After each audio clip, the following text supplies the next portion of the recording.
You bet it was a tremendous celebration. It was Jim Harbaugh after Michigan's win on Saturday. A tremendous celebration. This is what you want. The stakes have never been bigger. Welcome in Michigan, Ohio State week here on the Maize and Blue Review. Good afternoon, Michigan football. I'm Dennis Fithian. We are ready to get things underway. We're live weekdays at 1 o'clock talking about the latest in Michigan sports, and that has to do with Michigan getting ready to take on Ohio State this Saturday, the game we all have been waiting for all year long. I'm not ruling anybody out of this game. I know everybody, I'm sitting around myself. I was looking at the video yesterday of Blake Corum delivering turkeys in Ypsilanti and thinking, if he can deliver turkeys, maybe he can run through a bunch of turkeys. Yeah, I mean, we could list and speculate about 5 guys. As things work, I don't think they're ruling out anybody today either. I think you got to take this. I know suspense is going to kill everyone. Everybody's going to want to know, but if you really know, I think they're hopeful. You got to see if they can get in and practice and see how things are feeling. When you get out there, and if you're going to be a detriment to the team and all those kind of things, and if you can travel down there and help, it's, can you play with a bandage? How effective are you going to be with a wrap, a club, those kind of things. So I do believe that if there's a way to get out on the field, these guys will all do whatever they can to get out there and, spend all day, all night in, the trainer's room and everything they can do to get in. We'll talk with Jim Scarcelli, the former Wolverine, in just a minute. We'll go over some keys to beating Ohio State. We'll look back to Saturday, and also Scar has loaded up the film, and he goes through the game, pointing out all kinds of different, what about this run? What about that one? What about this fit? What about this play? He will go through it all. But I appreciate all the questions about, hey, what do you think? What do you know? I have the same questions. And, I think the coaches are hopeful, and they're, you got to let this play out and see what happens in practice and in rehab and anything else. So that's it. That's my stance on the injuries and what may be happening. However, if you do want to know the latest and what's going on up to the minute with Michigan, join up with the Maize and Blue Review. Go to michigan.rivals.com. You can get 50% off your first year right now. You can get full access. There's speculation going on about injuries. Use the promo code. You could sit around, speculate, and find out the latest all the way up till kickoff. Use that promo code MBR1year. That is MBR1 year. And here he is. Scar, how you doing? We are fired up, Denny. It's Buckeye week. We're undefeated, and we're going to go into Columbus and make it happen.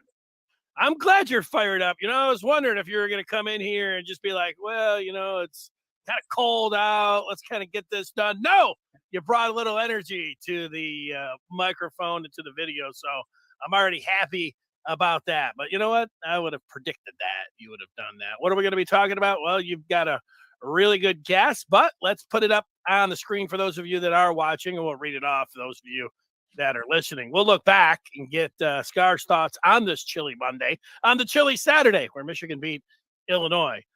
We have Scar's pick of the week, which is red hot. And if you've been following along, I think that you're really happy because Scar has, I think, just missed 2 picks all year long, and he is on fire. So we'll have that. He's got his film analysis, which is both entertaining and informative. That's coming up. But as you might guess, we're starting with Michigan and Ohio State. And Scar has come up with not just one key to the game, but he has come up with 10 keys for the game, which is pretty exciting if you're out there and you want to say, well, what's Michigan going to do to be able to win this game? Scar's got 10 keys to beat the Buckeyes. Right, Scar? I mean, we could go all day, but I tried to narrow it down. And, it always starts with securing the football, Danny. There it is, securing the ball. So that'll be that's always a focus, but a little more focus this week on being able to hold on to it. If you're the running backs, wide receivers, anybody that's holding on to the ball, J.J. McCarthy as well. Yeah, that whole deal, the long snapper, the holder, let's just the guys that are entrusted with holding the ball and securing it. We got to be great. So many games are decided on that. I'm just quoting and re-quoting, the great coach Schembechler, who always started with securing the ball as being the biggest factor in every game. So I always quoted it as a coach, and it was where we started. And, every possession is so huge. To get off the field against that Ohio State offense is huge. And if we can steal one with a turnover, that could be great. And we sure as heck don't want to give them one. So, every possession is huge. Let's secure the ball and make them earn it if we're going to give it up to them. Sounds good to me. All right, let's get to the second key, Scar. Again, the blueprint with what we did last year is what you got to do. I mean, we were able to get a handle on the run game. They bled us in there. They had minimal success, but they weren't running up and down the field on us. And we have the ability to get a handle on that Ohio State. I think we're going to defend it better than we did last year. I don't think their offensive run game is as good. I think they got these big, tall offensive linemen. They're really good pass protectors. I think they're average run blockers. I think we're going to be underneath them, and our technique is going to be better. I think the Ohio State offensive line run technique is not the best. So I feel real confident that we're gonna get a handle on that Buckeye run game. Now, are we going to make them one-dimensional like we did with Penn State and those guys? I don't think so, but we're going to handle it. I like it. I was heading into today feeling optimistic about Michigan's chances on Saturday. We're only a couple minutes in talking with you on this Monday. I feel more optimistic already, Scar. How about that? Hey, man, that's we're Michigan, man. We're former players are always confident. I mean, I think our fans need to be too. I can't speak for them, but I'm just confident in what we're doing down there. How about your third key to the ball game? Again, this is a blueprint of the Buckeyes are so good. They got so many good, talented receivers, and this is what they do offensively. Their philosophy offensively is different than Michigan. They want to spread the field on every darn down. They don't bring it in like we do at times. We have the spread packages in, but they live and die with it. And they've recruited really good athletes. Quarterback that can get the ball to these guys in space. They'll throw it to the running back in space, the receivers. And we got to minimize those gains. We got to be great cupping when we're in zone, cupping their receivers in and boxing them in. And if you do have a chance in man coverage and you got to come up, you got to tackle your guy. You got to put him on the ground. So we got to be great tacklers in space against that offense in particular. Yeah, I don't want a 10 or 15-yard completion turn into something 60 or 70 yards. I'll buy that. I think that's a great key. Let's get to that fourth key for Michigan victory coming up against Ohio State. Denny, the football mindset or the football geniuses would say that the Michigan offense would be better in the red zone, that we have the ability to run the ball and get 3-4 yards because of our physicality. That's what the football people would say. It hasn't always played out like that, but the weakness of the spread offense, the football geniuses would say, is that, it's going to have limitations when you get inside the 20-yard line because the field squeezes down. Now you got to run it.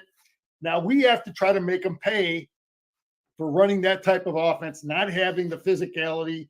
And we did it last year. We held them to field goals many, many times.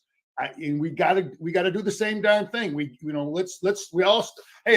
might run up and down the field between the 20s, and we just got to say, okay, now we got to buckle down when we get that ball on the 15, 20-yard line, and and be great in there. Be great, have great red zone defense, and holding the field goals. That sounds like a plan to me. There's number 4. We're getting halfway through Scar's Keys victory for the Wolverines coming up Saturday in Columbus. And there's number 5 on the screen. Tell us about that one. We've been doing this all year. This is the Mike McDonald, the Clinksdale, Minter.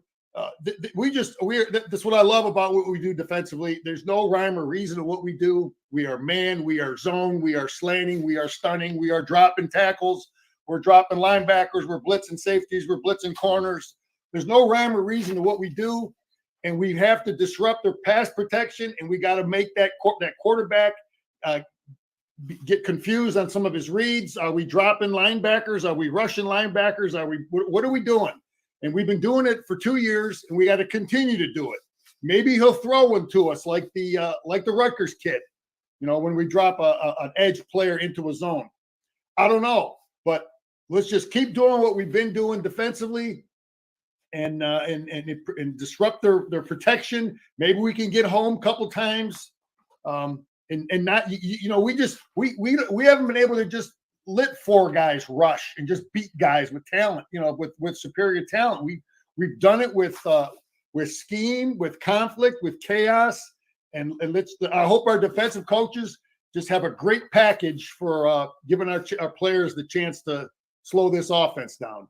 Halfway home, Scar's 10 keys for victory for Michigan against Ohio State.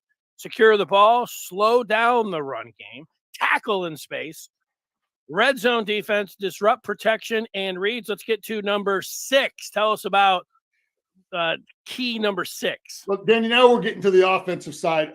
This Jim Knowles offense, I watched him when he was at Oklahoma State, and I was hoping that, he didn't have to defend a Michigan type of offense in the Big 12. So I was, I'm wondering how is he going to defend the big, the tight end type of offenses? And he did okay against Wisconsin.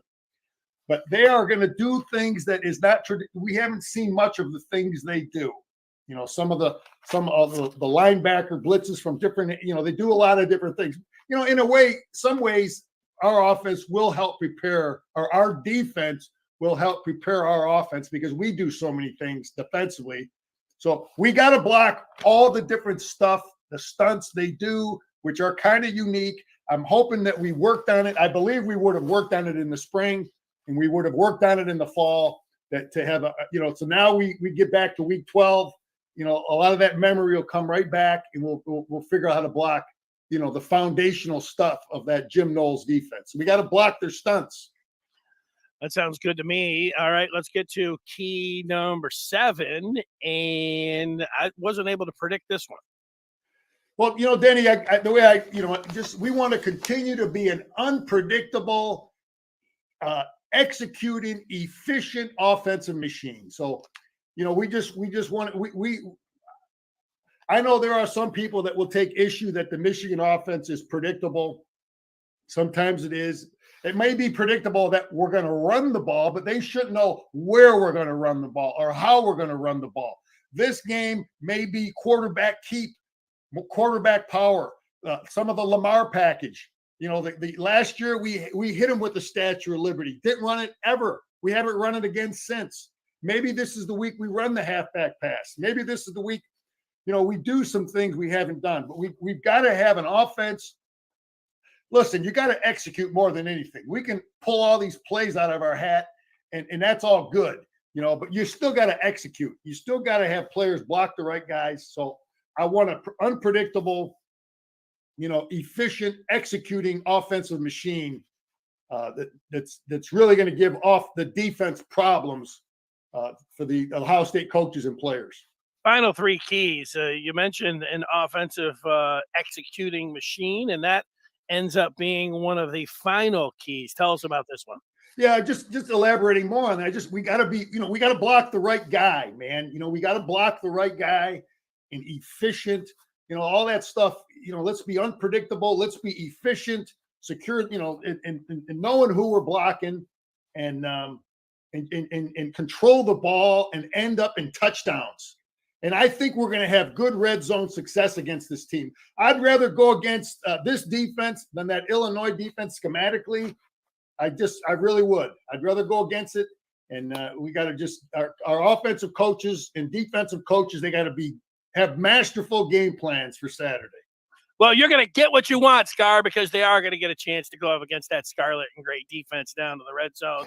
So there you go. And we have the next key to victory. Hey, the kicking game. We've been good. We got the best special team coach in the country, and we've been darn good. We got the Groza winning kicker. Our punt coverage has been great. That whole thing has been good. Our snapper's been good. Let's continue to be great, man. Maybe we're going to block a punt against these guys. Maybe number 8 will have a great return for a touchdown against these guys. Who's going to be? Maybe we're going to have a Desmond Howard, a Woodson type punt return. I don't know. Let's have playmakers. Let's make it happen in the kick game. Maybe Blake Corum will rush for 5 touchdowns like Haskins, and on the 5th one he'll get in and he'll strike the Heisman pose. Hey, whatever it takes, man. Yeah, I'm with you there. Whatever it takes, but win the kicking game, and that's Ronnie Bell. Maybe Ronnie Bell will do the Heisman for Blake Corum. Okay, that gets us to the final. I don't know if it's the last but not least key, but let's hear it about the 10th key for Michigan. This gets back to our old coach, Coach Bo, and he would look at us before and on Monday in preparation for that game, and he would basically put it down to, listen, man, JJ, you got to outplay Stroud, man. You got to be better. You got to outplay Stroud or Hayes. You got to be better than their left tackle. Scooney, you got to be better than their tight end. And he would go right down the list of everybody. Scarcelli, you got to be better than their edge guy. And Mallory, you got to be better than their linebacker. So that's how he approached that game. And we just got our coaches can only do so much. Guys you got to come step up and play your best game. You got to play the best football game of your life. Everything's been, working toward this game in terms of your development as a football player. And you're going to have an opportunity and you got to make it happen. So you got to play your best game. You got to outplay the guy at your position. Well, I can tell you, Scarcelli, you have been better than the analysts down in Ohio State here on this Monday. So you're out talking, executing Keith Byers or whoever else is an analyst down there in Columbus. So bring him on. I'm ready, man. I'll meet him at the 50-yard line. There you go. I'll take a couple cracks at him. There you go. I like that kind of talk. Let's do it. You're ready to put on the jersey and run out there. And that's good. Yeah, Danny. Let me just throw a couple more thoughts about this game before we move on. But Coach Mo used to like playing this game on the road. He thought that we get away from some of the distractions. We're going to play great on the road. I think the preparation of I think the Buckeyes are going to take a good look, or the Michigan coach is going to take a real good look at what they did against Wisconsin. That game and this last game against Maryland, our coaches on both sides of the ball. Maryland does a lot. Some of the things we did had success. Wisconsin runs a lot of the stuff we ran, and the Buckeyes stuffed it. So we got to figure out what we're going to take a good close look at what that. I think we're going to see a lot of the Lamar package. I talked. We ran it against Penn State one time. We ran it early in the year with Orgy. I think this game we're going to see JJ running the football on some of the power keeps and some of the inside power run stuff. We got to find out the tells of what that offensive of what what the defensive coaches are doing, and our coaches got to analyze it, man. But this is a game, Denny. As a kid, I grew up during the 10-year war, man. Every kid watching this game, to get to be a player at Michigan, and then to work through the process of getting on that field and then getting there and you step on that field with that Michigan helmet and you look across from you and you got that guy with that Buckeye helmet, man, this is what you work for, and it's a special moment, and you got to play the best game of your life. Those are the memories I had of playing in that game, how hard it was to get to that point as a player, and now is the time to make it happen. Play the best game of your life. Yeah, well, we could sit around and talk about great rivalries in sports. We know that being from the state of Michigan and in the Midwest and being college football fans, that this is the greatest rivalry in all of college sports. And now you add in that both teams are undefeated and that Michigan won last year, and they're really trying to turn the tide. And we have seen it in this series in particular, at least in my lifetime. Bo ended up having a winning record against Woody, and then it got into where Michigan was dominant for about 12 years when John Cooper was down there, and Ohio State, they were just it didn't matter what kind of team they had, Michigan was going to beat them, and then they turned it. And then last year, Michigan got that victory. If they were able to get one on Saturday, there would be a big feeling. I know Ohio State fans can't even bear to think about it, that this thing is turning around again for the next decade. So I would imagine, 2006 was one of the most watched football games ever. I would imagine that Saturday's game would break all records and be the most watched college football game ever. So that's all that's at stake. It is a great rivalry and all of that. I don't know. I was watching. I felt pretty good about Michigan's chances after the game when Blake Corum came back in the second half. I felt, better about him being able to play on Saturday. And then after the game, when Harbaugh said there's no structural damage, I felt better about that. And then I saw Blake Corum delivering turkeys yesterday and bouncing around in Ypsilanti. I felt better about his chances coming up on Saturday. So I feel better about Michigan's chances. And then, Saturday night, I was just sitting back after everything was done and just sitting in the lazy boy watching football. And I watched Maryland. They were throwing the ball. They were attacking Ohio State's corners. And, hey, if Michigan, whatever their passing game, whatever they can do there, Maryland threw for over 300 yards on them. There are plays to be made downfield in the passing game on these Buckeye corners. So Michigan's got that going for them. If they potentially have that going for them if they can execute in the passing game. So there's some other things to feel good about. No, you're absolutely right. I watched that game, and Liam made plays with his legs too. JJ has got to make plays with his legs. We have an advantage athletically at that position, and he's got to make plays. He's got to run for some first downs that their guy is can't make. So JJ's got to outplay that kid.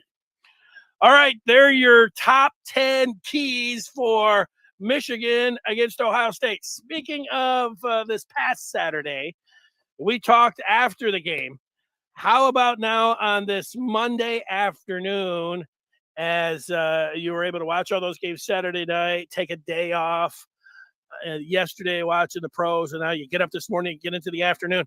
What's your thoughts looking back to Michigan, Illinois here on this Monday?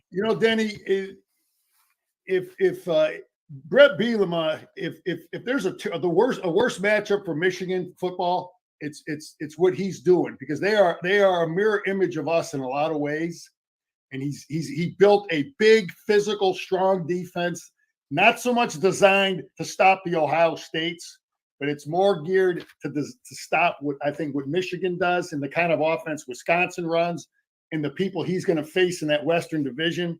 So I looked at their defense. Their front seven was as big, strong, and athletic as anybody in the country.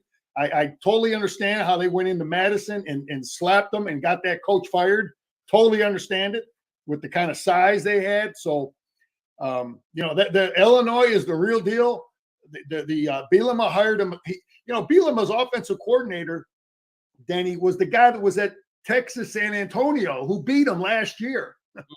And run up and down against Illinois, and Bielema's like, look, if I can't stop this guy, I'm going to hire him, and he hired him. So their offense has a good mixture of the spread stuff and the physicality, and then they go out and get a real good quarterback. I mean, and their quarterback made no mistakes against us. I've watched the kid throughout the year; he's made mistakes. So it was one of their best performances, Illinois, and we found a way to win. So I'm still, I'm glad we don't have to face that scheme. I'd rather face this Buckeye scheme from the defensive standpoint. So, but You know, Danny, this was the first time I took a good close look at this film. This was the first time all year I see Mozzie Smith get knocked back a little bit, and some of our defensive linemen at times get knocked back a little bit. This was the first game all year I seen our center get pushed back a little bit. You know, he hasn't had much pushback. There were times I saw that happen. So this team was no fluke. It ain't happening this week, though. Our center's not getting pushed back this week, and Mozzie's not getting pushed back this week. That's all that matters. We're 11-0. Illinois is done. We're done with them. We're moving on. Yeah, a lot of key thoughts there. You look in sports and in really any game that you're talking about. When we're talking about football, time and score is really important. And knowing that you were in the 11th game and at home is a pretty big deal, especially as the day evolved on Saturday. There were a lot of Michigan fans, and I can see some of them now like, oh, this and that growing.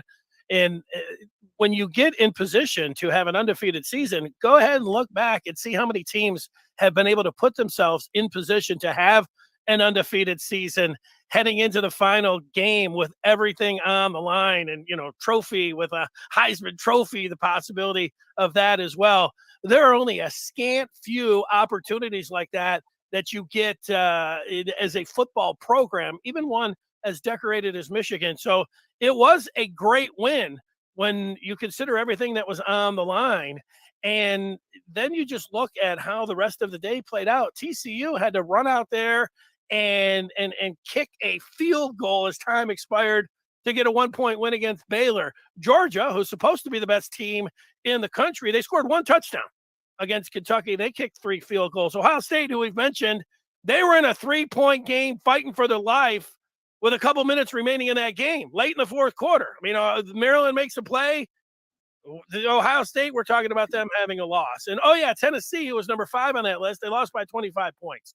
USC later in the night when I was watching that game in the track meet in the Rose Bowl, they won by 3 points. Point there is 19-17.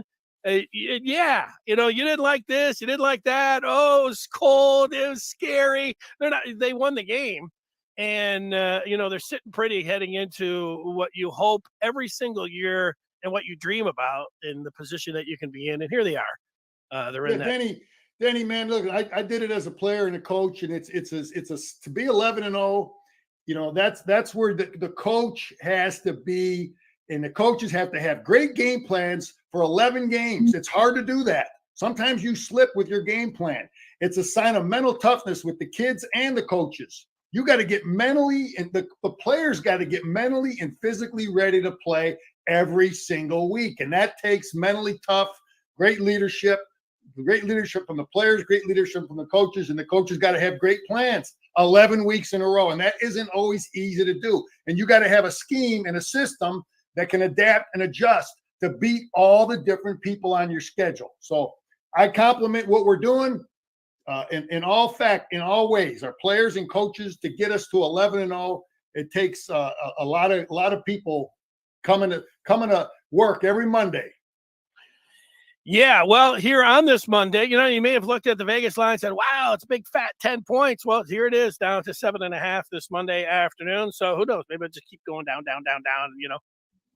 and we'll see. But that's what the desert is thinking about the game as we sit here right now. I'm thinking about, speaking of the desert, Scar, the transition over to you making these selections. Now, I haven't asked you how many games that you're actually picking and playing yourself on a Saturday. We have just asked you for one game, but we are here now. It's week 13, and you started in week 0.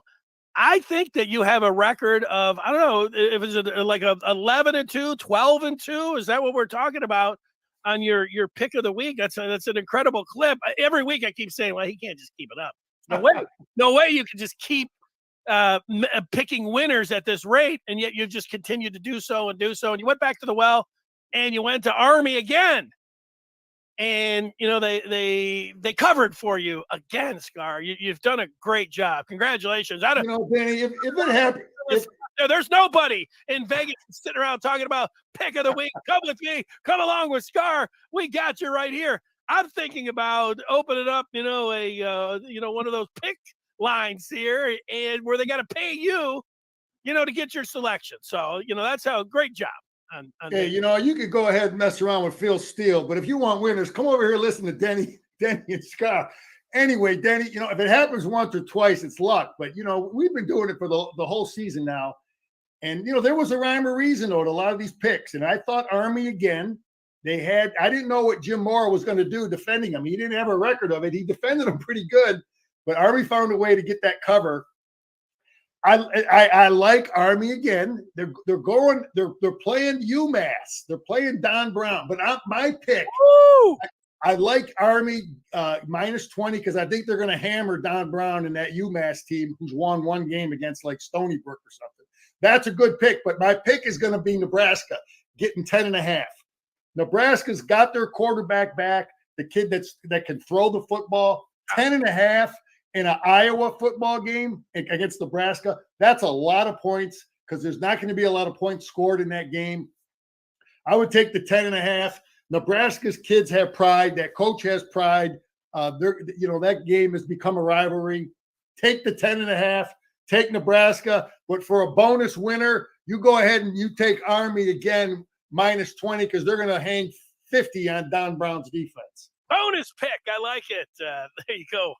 Let's go Army and go to Nebraska. Yeah, Iowa might not score 10.5. They might not score 10 points in that game. So that's a lot of points in that football game. That because those teams don't score much. They play pretty good defense against what each other runs. So I think that's a good pick.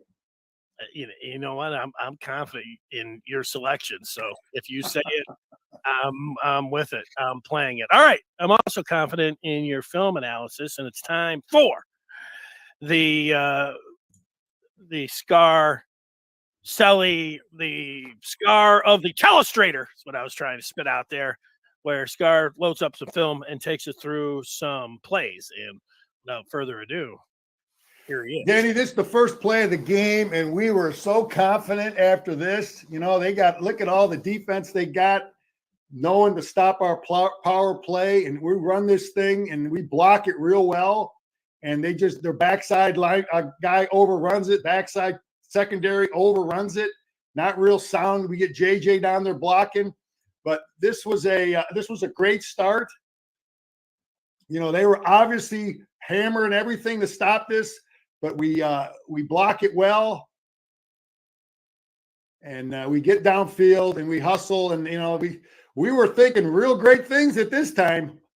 We all were after this play, but it didn't last. That's the best run we had. Denny, go ahead. I was just gonna say I'm hoping to see number 2 breaking through the Ohio State secondary like that coming up on Saturday. Go ahead. I hear you, man. I just want to say this. I think sometimes we beat up. There's a lot of narrative. We're beating up our receivers. We're not catching. We can't throw deep. This, that, or whatever. But a great coach I heard talk one time. He said, don't ask your players to do things they can't do. Get them to do the things they can do and do well. And I tell you one thing Ronnie Bell does is he's good in space. And let's get him in space. Let's do what we do well. Let's get 8 in space. This is early in the game. This is what he does well. Miss tackle. Getting 18 yards on a little 4-yard pass. That's what Ronnie Bell does well. So, this time here, this is early in the game, and we they leave a gap here, a zone of avoided here. So we kind of make them pay. Their adjustment with that motion was to bring that corner, and we make them pay. And we just got to do more of that against the Buckeyes or whoever we're playing, because now there's nothing, no one's sitting in that zone, and the tight end has a little more room to work with. So my point is we got to make people pay for bringing blitzes, and we got to have those answers this week too. This is early in the game, and we score here, but look at that. We've got 3 tight ends in the game. Tight end. We got 6 offensive linemen. These are all offensive linemen. This is old school Stanford, Jim Harbaugh. short yardage offense right here. And again, this was encouraging, that we were able to hammer this thing against that defense. We put them into the end zone, and again, this is old school Jim Harbaugh. We're just coming right at you, getting movement, knocking that real big physical Illinois front off the ball. So a lot of encouragement. We were pretty darn confident at this point, right, Danny? Oh, when they went through that defense like a hot knife through butter, that was a championship drive. That was a Heisman Trophy drive. I was clearing off the mantle for all kinds of different things. Like it's going to be an easy day for the Wolverines. Yeah, and it got tougher after that drive. Everything got tough. I like this because this is smart coaches, smart players with great adjustment, great contain and pressure. They come out in a certain formation. And they shift the tight ends over, and we are just locked right in. We adjust, and then now we get great pressure in the quarterback's face, Braden McGregor, and I'm not sure who that safety was, but we get good. That's the stuff I like seeing. I like seeing smart coaches that have great adjustments and get our players prepared for adjustments for what the opponent's going to do. And this is just a team that coaches that have their players prepared. None of that is by accident. Stuff in this play is not by accident. Everybody's defended here in the coverage. That's the stuff I like seeing. We got to have all that Saturday. Smart coaches. Number 6 right there. You just saw him at the end. He was the safety that went in there. Yeah. Okay, 18. What? This is a true freshman. He does a great job. This is 3rd and 6, man. We're backed up. Our punt team kind of screwed around here, and we get him in man coverage. Just a gutsy call. It's 3rd and 6. We're backed up. Little screen pass, but you got to watch our tight end. He gets 2. He blocks 2 here. He's going to set first, come down. He gets him, and he gets 2 there. You see how he blocked 2 there, Denny? Yeah, I knocked the second guy on the ground. Just enough. He gets just enough. Now the ball's thrown behind the line of scrimmage, so he blocks him. Then he blocks the linebacker. And then he got him just enough. Ulu smart, doesn't clip this guy, but this is a good job by this tight end, this freshman tight end, and well executed. There was this narrow window. JJ threw it right into that little narrow window there. Well executed. I didn't think this guy was going to catch him, but anyway, that's a big play to get us out of our end zone. It's a great read by Stokes. We're going to run the power play, and they really blow it up. They blitz a linebacker, and this play hits in a spot where it's not supposed to hit at all. And he just reads this thing because he's supposed to. I'll show it. We'll go a little slow here. This backer's blitzing. They're bringing this backer here, and we're supposed to kick out here, and he sees the seam and our guard picks it up too, or our tackle. Barnhart picks this thing up. He's not expecting that, and that's just a great read by Stokes. So there's things there that kid has done that gives you confidence if he's our backup Saturday. Illini stunt versus a man 7 in the box. This is some things they did good, man. They really got they force you to throw the football, man. Man coverage, stunt. They got 7 guys in the box. And I'm just, they get us, it's just hard to block sometimes. They did a lot of this stuff with big physical defensive linemen. And this front 7 is a big physical group. And they're stunning in there. And, sometimes their coaches make good calls too, Danny. People want to beat up our play calling sometimes, but you understand what I mean by that? Yeah, I'm thinking Ohio State might put 7 in the box and stunt. Yeah, they might, and I'm sure they will. They're going to test our receivers and play man zero coverage at times. Good to see Ronnie Bell back returning punts. He's a difference maker, man. Difference maker. I mean, Henning did a good job, but this Bell is this. Catches the ball, picks up just a few hidden yards. Falls down, but we'll see a big return later. I just thought that's a big thing to have him back.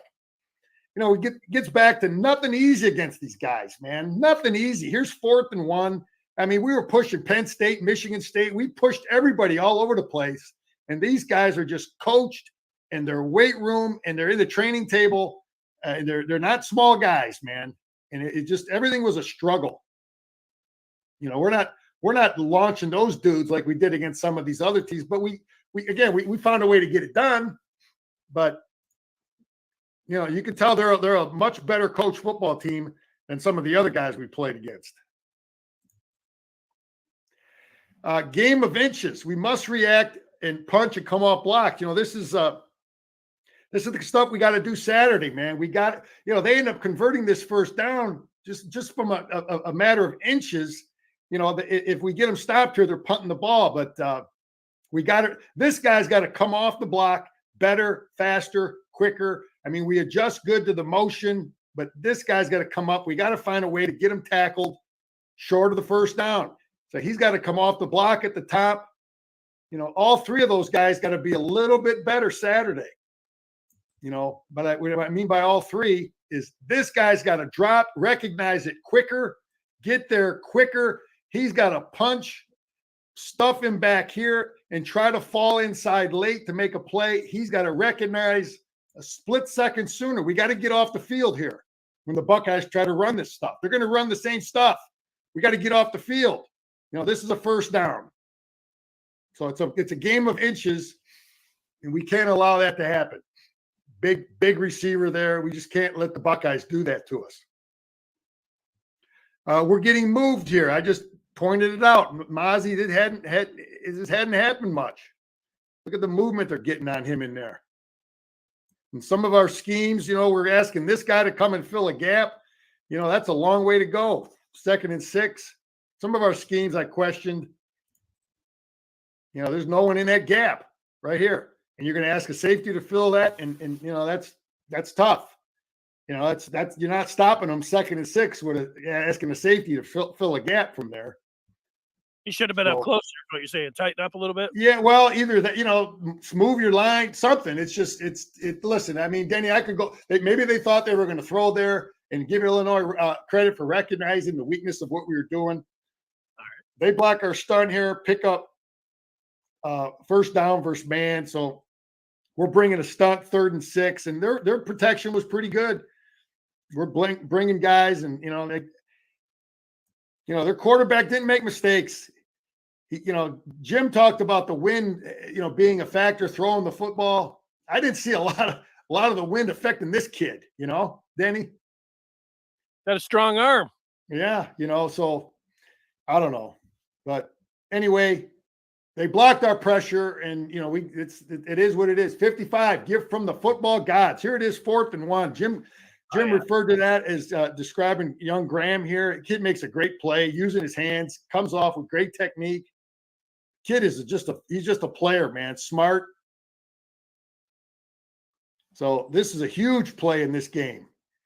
Punches, comes off. We got a lot of guys in the backfield there, but what a play. 4th and 1.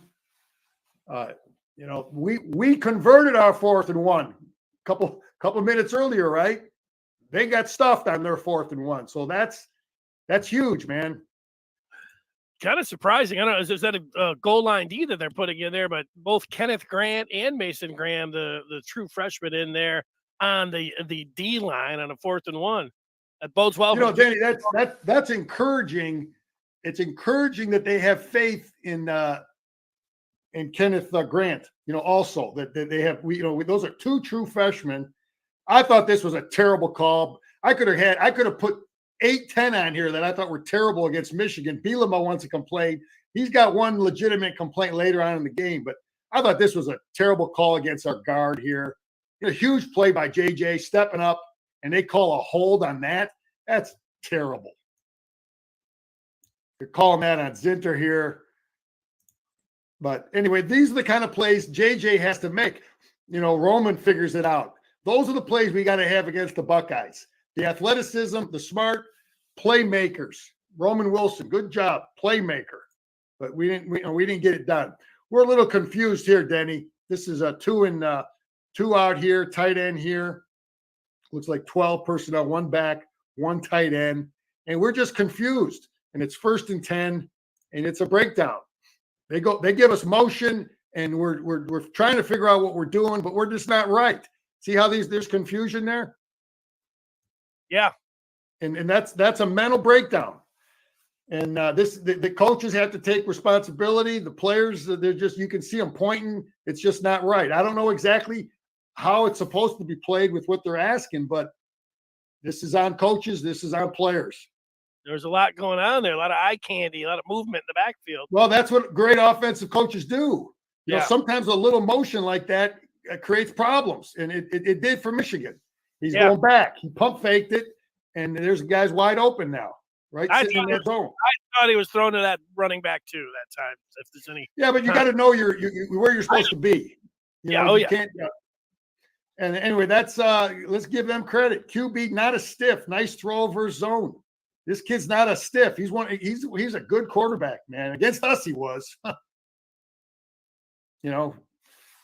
So I just want to point that out again. But again, if we let the Buckeyes do that, that's not terrible as long as we tighten it up in the red zone.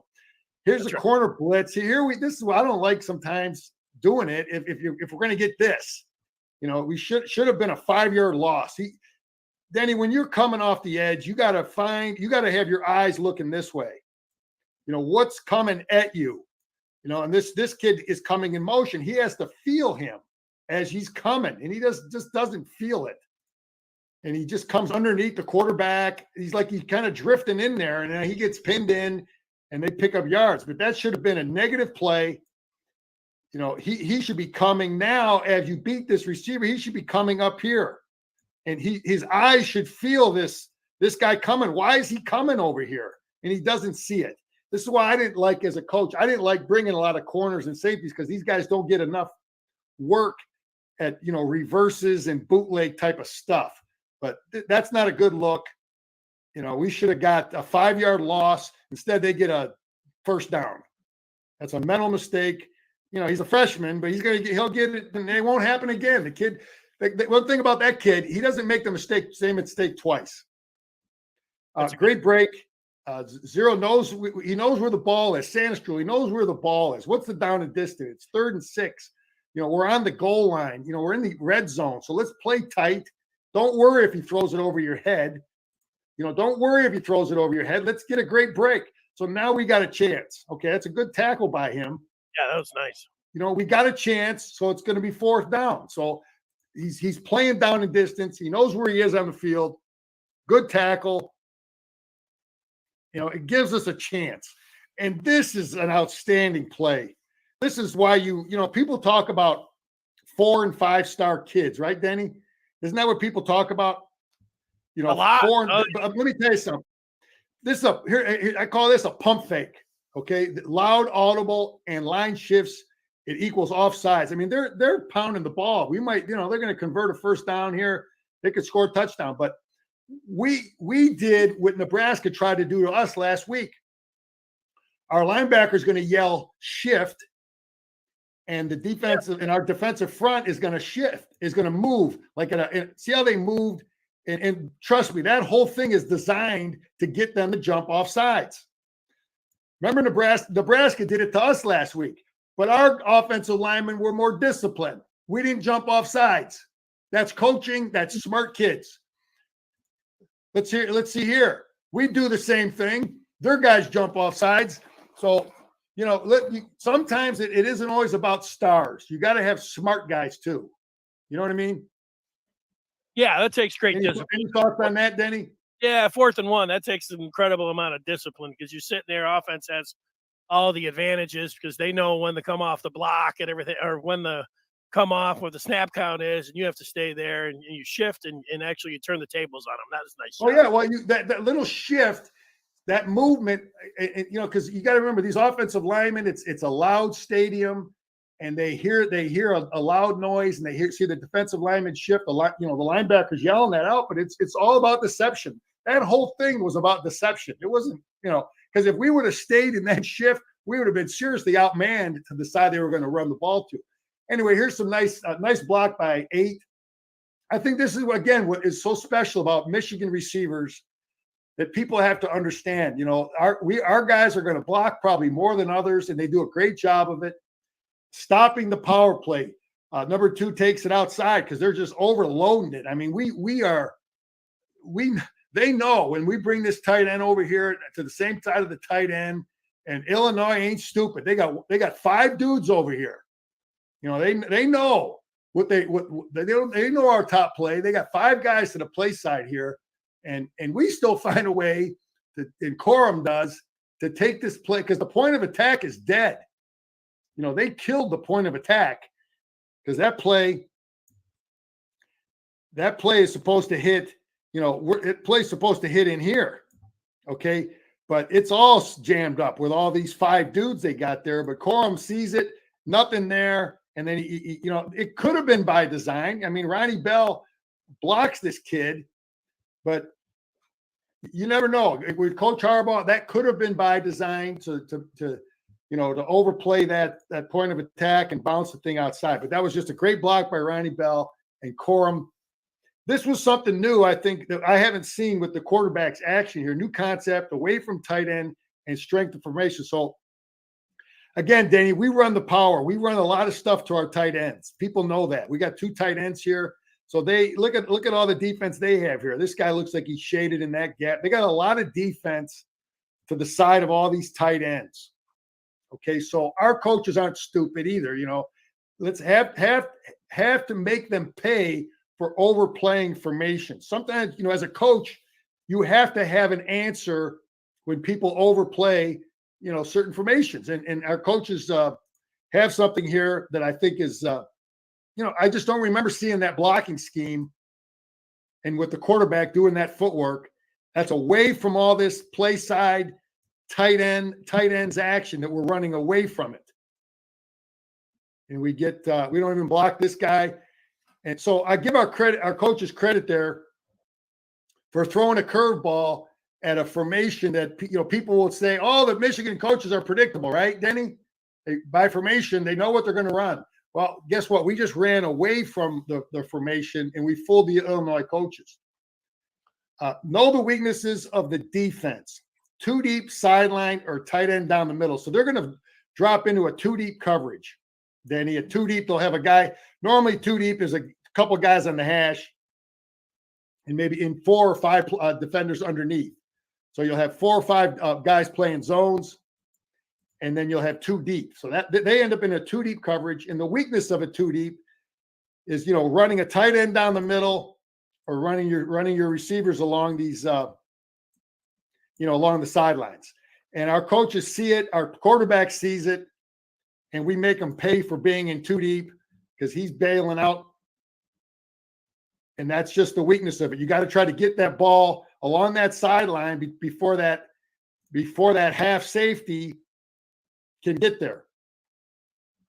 And it's just a nice throw and catch. It's coaches seeing it, it's players seeing it, and it's executing. It's JJ throwing it in the right spot. So that's how you beat a 2 deep coverage. This time I thought we were unsound. Let's take a look at it. We bring a backer up here. There's nothing in that gap. Nothing. I don't understand this. Again, sometimes you have defenses where, we're going to bring this backer up, Danny. We got motion, so it looks like man coverage. So this guy's in this gap. He's out here. So we got the A gap covered here. He's on the edge, but there's nothing in that B gap. There's nothing there. And they just run the ball there. Or no, they run the ball inside here, but we got no linebacker, nothing. And I'm trying to figure out the adjustment. And again, Danny, every defense has its weaknesses. They end up holding on that play, but we get a break there. But I was questioning our adjustment there because we ain't never stopping nothing with that. Stopping the power, 94 and friends. Here's Jenkins here. So again, their best play is our best play. I thought Jenkins does a good job coming off this thing and keeping that to a minimum game. Just want to point him out, and because there's some D linemen that did some good things at times. M coaches see adjustment weakness. So here we are on offense. So we must have saw something that Illinois was doing. So we go in motion. That little bit of motion, Denny, our coaches must have known that with that motion, how they're going to adjust over here. And there's a seam right in here.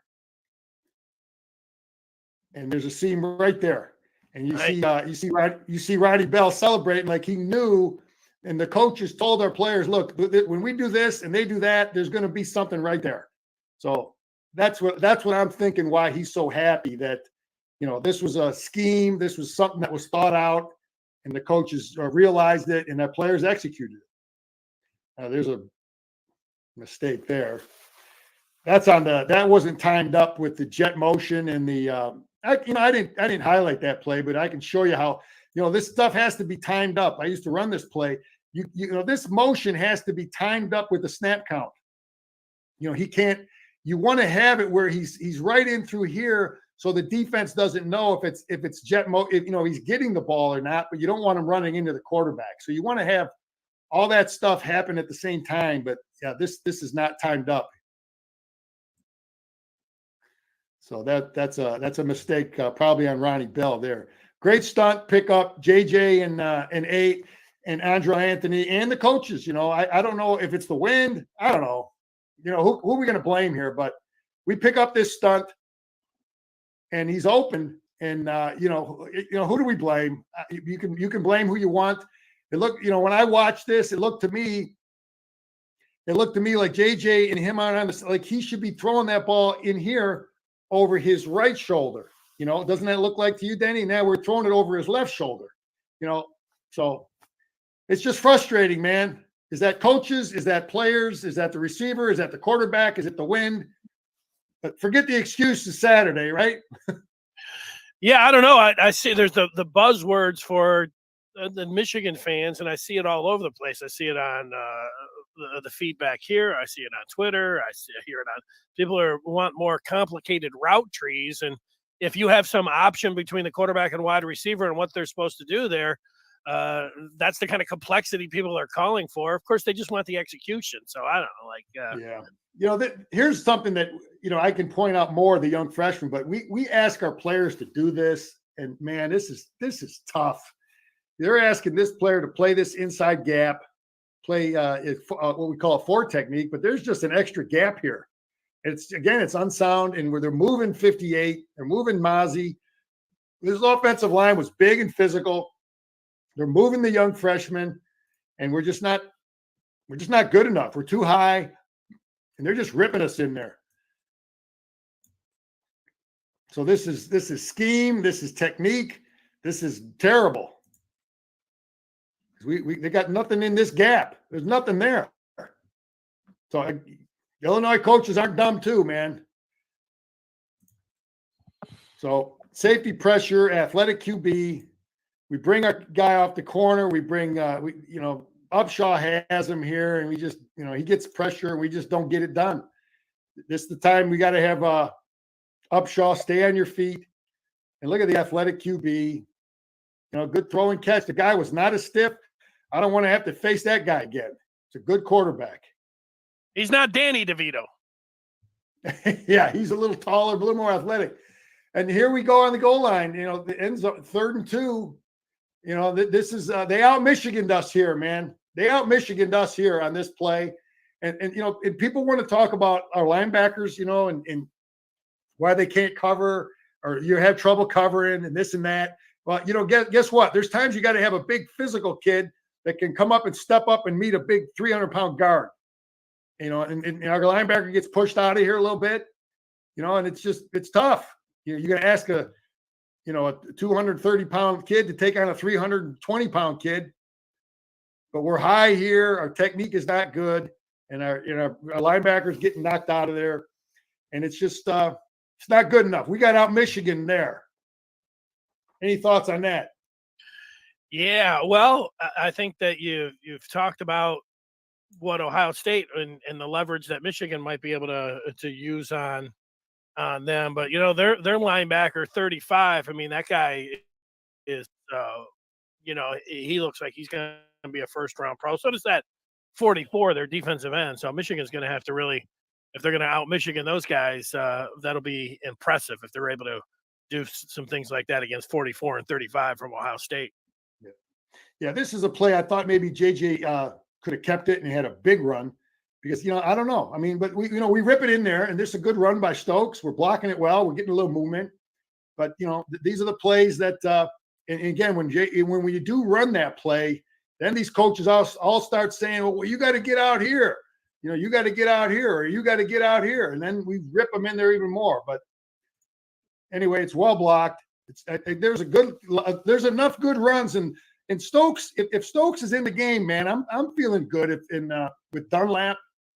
I don't know why he didn't play much. I don't know if he's banged up. So, but here's smart coaches, Denny. We just ran that screen earlier, same formation, same concept.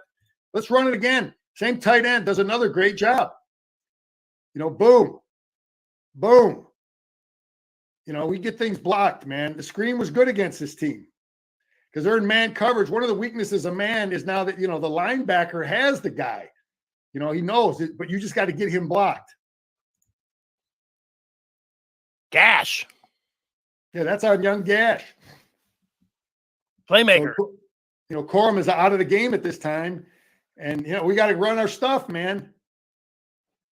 Let's see what's next here. Now we ran this against at the wrong time. The quarterback you got to know what defense they're in. But let's see what we got here. Become a legend playmaker Saturday versus OSU. I just pointed this out. We don't make the play here. JJ thought they were outsides. Andrew is going to make this play Saturday, man. Right? That's what we're all hoping for. Right, Denny?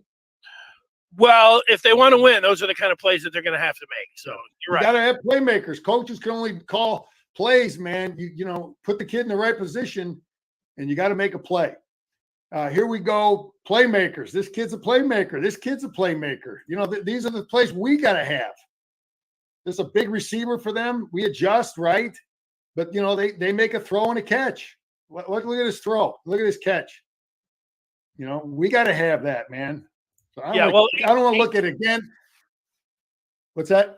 18-2 those guys are going to be in the pros. So guys want to not just be legends in this game. They want to move up the draft boards, go out and play a hell of a game against 18. And that's right.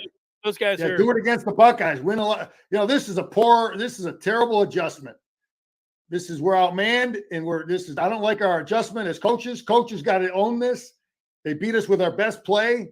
They're knocking him off the ball. Look at all the people they got here. Look at the people they got here. They got 1, 2, 3, 4 over here. This guy is he's playing a head up position. So that we we just don't have enough defense, I don't think, for what they have here. I thought it was outmanned. We're out, we're not giving our players a chance. So they block down, they put him into the next county, they kick out, and our linebacker takes it on with the wrong shoulder, and it's a touchdown. So it's a combination of poor adjustment, and it's a combination of players not playing good technique. I'll show you here in a second. This would have been my adjustment from this formation. Coaches look at these stuff all week, say, okay, how are we going to adjust to this formation? My adjustment, I would have had him in this gap. I would have had him in this gap. I would play him tighter to smash this guy and disrupt this inside release and help out these linebackers. He's so wide. I don't understand why they play it like that. But you're going to see our linebacker here take on the blocker with the wrong shoulder. And that's why this play goes. If he takes it on with the proper shoulder. Okay, so Denny, they're kicking out here. This guy's coming through. If he takes him on with his right shoulder, this guy right here, this play is going to come right back in here, and our linebacker will make the play for a 5-yard gain. But he takes it on with the wrong shoulder. See how he's more of like he's nosing it up, and now the ball carrier can get outside. But look at all the defense back inside here. Look if he would have taken it on with the right shoulder. Take it on with your right shoulder. Get out here. Take him on right here. You got your other linebacker sitting right there, and he takes it on with the wrong shoulder, and it's a touchdown. So that's poor coaching from an adjustment, poor technique. by a linebacker. Not good. Here's a good punt return. Time for our captain to step up. This is good job holding up these guys here. Yeah, there's really not a lot there, a lot of mess, and he finds something, man. And we get guys, we don't clip. Ooh. You know, this is stuff we got to have Saturday, man. Good job. Nobody's clipping. Great job by our captain. Yeah, I've seen that clip get Go called. ahead, Danny. Yeah, 88. Can you rewind that? Because that gets called. You watch enough football, and this block by 88 gets called a lot as a clip. Watch him. He pushes him in the back a little bit here. Coming up here. Here's 88. Yeah, you're right, Danny. Sometimes you get those little irrelevant calls, and he should have been smarter there because there's no reason for that. Our coaches used to always tell us, look, we got an athletic kid back there. You know, sometimes you don't got to block the guy. Don't try to clip him because our guy will beat him. I just put this here, 18. The future looks good. Big window for JJ. Nice pass. This is that young freshman, Loveland. You know, big window with a big, tall, athletic kid. And JJ puts it on him. You know, he's not the blocker he's going to be, but he's going to, you know, we need more weight room for that. But he's, you can see he's a skilled athletic kid. Here's the wheel and tight end drag. Not sure what our plan is. I don't know sometimes we would drop this guy, but you're going to see here, our scheme is not good, and we don't have an answer for this play. A little confusion, wheel route. Barrett's running with him, but we got no one on the tight end. So again, Illinois they got smart coaches too, man. We got no answer for this. I don't know. So we used to run schemes where we would drop the edge player into that flat. We've done it at times this year. And I don't know if that was a mistake, but it's not a good deal. All right, here we go. 3rd and 8. Fourth, this big, good job, 25. Now this, you know, people might say this is a bad, you know, he missed a missed tackle. Denny, this is junior here, but you know, it's 3rd and 8. And he's we're dropping him in the flat here. But remember, I always talk about missing the ball to your help. You know, missing the tackle to the inside. You know, if you're going to miss it, make it go back in here. You know, and he doesn't make the tackle, but at least he has to cut back, and it gives time for the rest of the defense to get there.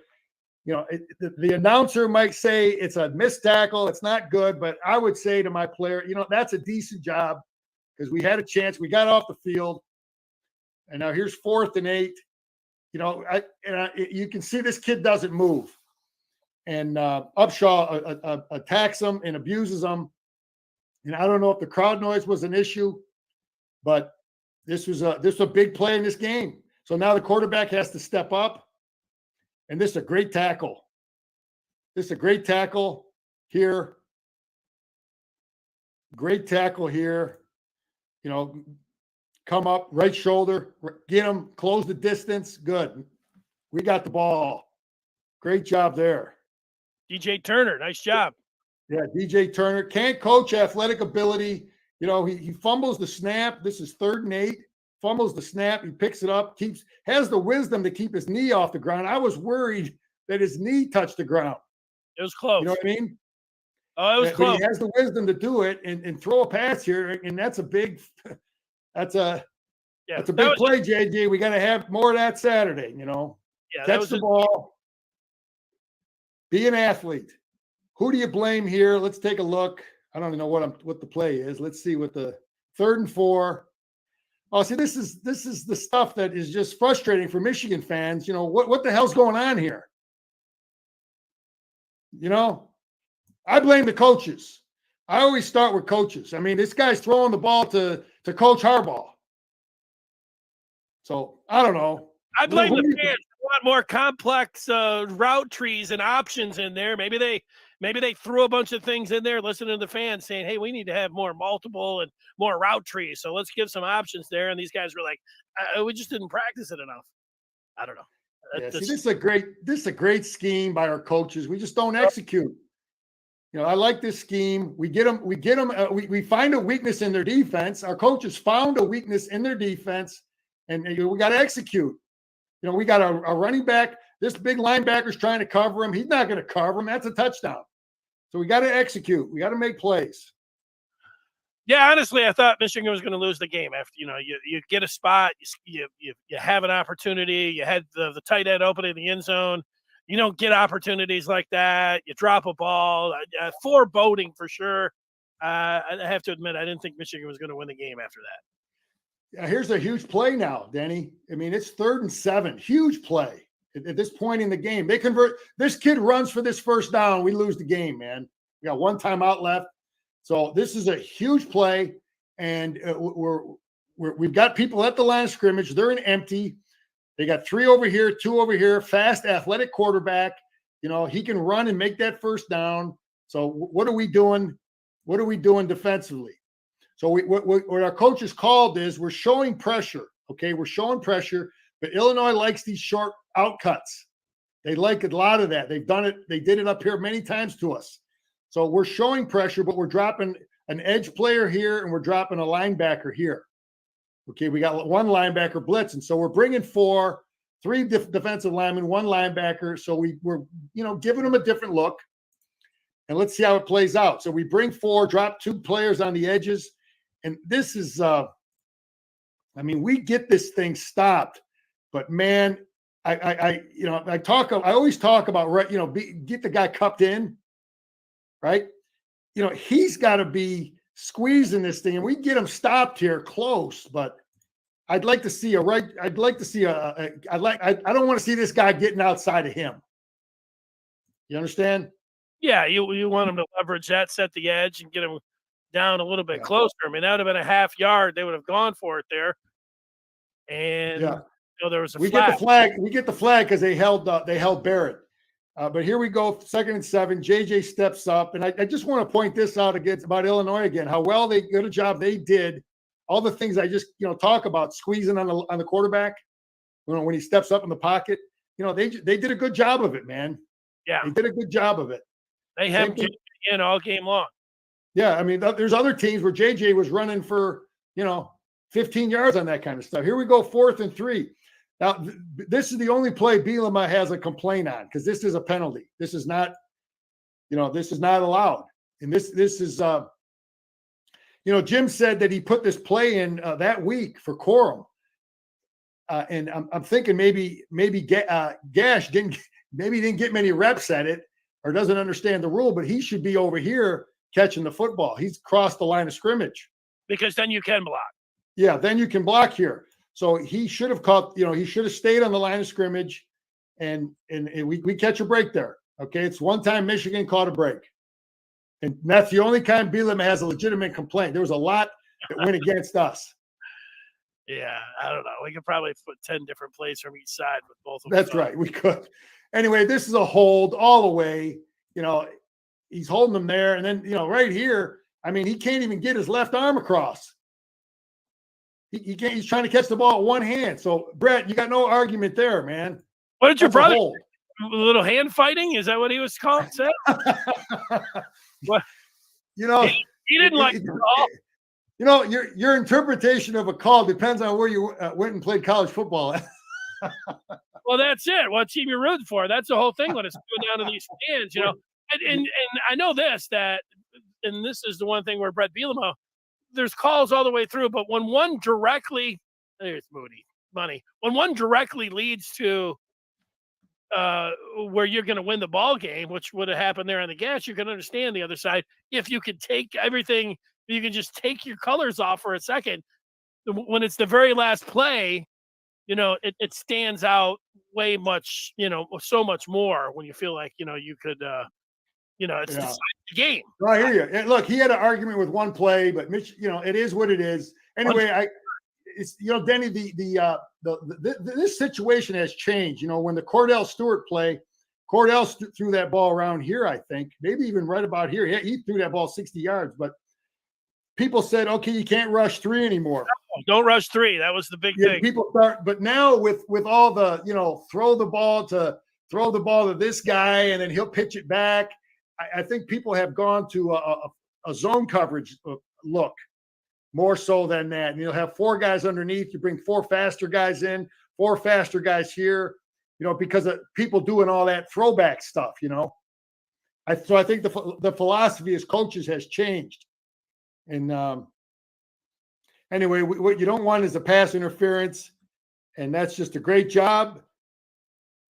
And bring on the Buckeyes, man. That's right. Bring them on. All right, Scar, a couple quick hitters for you. Silent counts for JJ and the crew. They hadn't really had to work on that. That's something that they will, when you talk about they work on Ohio State, little something. You think they've worked on some of that communication prior to this week? How important will the silent counts be for down there in the snake pit? Denny, we have proven at Iowa City, I think we had like 0 penalties in that game. We did a great job at Iowa in that department. So I'm confident that that'll be a non-factor.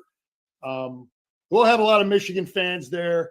And I think that'll be a non-factor because our guys have proven it. We have a good system there. We work on it. Be non-factor.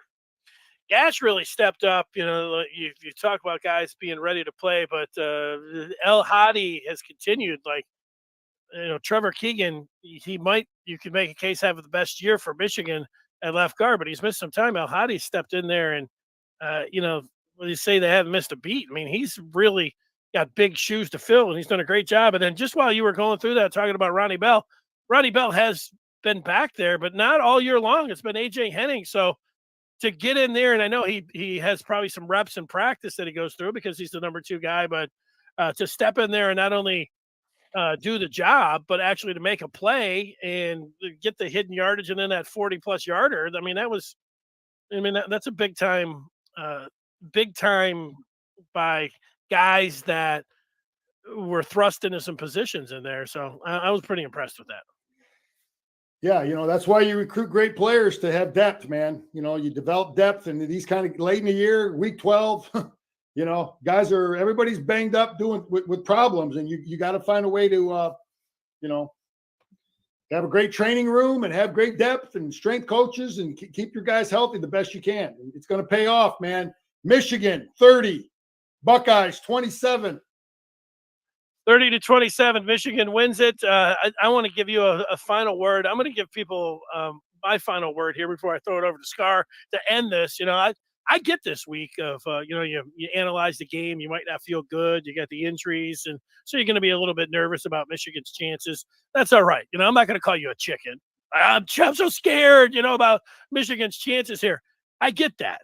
But the crying about Michigan, and I already saw a little bit of it, this weekend about, well, Michigan's never going to be able to recruit a wide receiver again because they run the ball too much. This is, this thing's going to hell in a handbasket.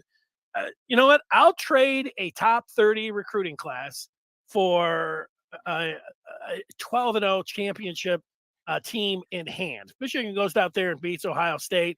This isn't the week to be looking at. I know people, can do whatever they want. They have different times instead of focusing on the game. They're, recruiting is one of those things. But, crying about recruiting this week when Michigan's got a chance to win this game and go 12-0, I'll take a top 30 class if Michigan wins this game rather than, we can start throwing the ball so we can get some, top receivers. We can have a top 10 class.